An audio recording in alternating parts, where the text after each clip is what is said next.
అభివృద్ధిని అడ్డుకుంటున్న చంద్రబాబు ఆయన పచ్చ మీడియాని రాష్ట్ర ప్రజలు దూరం పెట్టాలని పిలుపునిచ్చారు డిప్యూటీ సీఎం నారాయణస్వామి.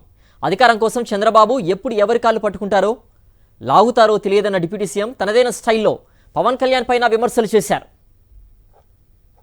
చాలా అవసరం రైతుకు నీళ్ళు ఇచ్చే కార్యక్రమం రామచంద్రారెడ్డి మీదును ద్వారకానాథ్ రెడ్డి ప్రాజెక్టులు పెట్టి ఒక 3,000 కోట్లు ప్రాజెక్టు పెట్టి ఆ సుజనా అది వాటర్ తీసుకుని వస్తుంటే దానిపైన అక్కడ రైతులనంతా రెచ్చగొట్టి కోర్టుకు పోయి స్టేలు తెచ్చారు.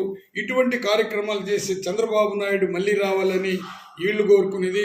పవన్ కళ్యాణ్ నాకు చంద్రబాబు తప్ప దేశంలో ఎవడు బాగుపడకూడదు, ఆయనకే నేను రుణపడి ఉండనన్నాడు. అది ఏం రుణమో నాకు తెలీదు. అందుకే ఆయన ప్యాకేజీ స్టార్ అంటే ఆయన ఎవరు చూశారు, ఏమైనా రాస్తారు. నీకు చంద్రబాబు నాయుడికి మన పవన్ కళ్యాణ్కి ఏమిటి లింకో నాకు అర్థం కల. ఇదే పవన్ కళ్యాణ్ నోట్లో చంద్రబాబు నాయుడు అసహ్యంగా మాట్లాడినాడు. ఇదే చంద్రబాబు నాయుడు లోకేష్ పవన్ కళ్యాణ్కి అసహ్యంగా మాట్లాడు.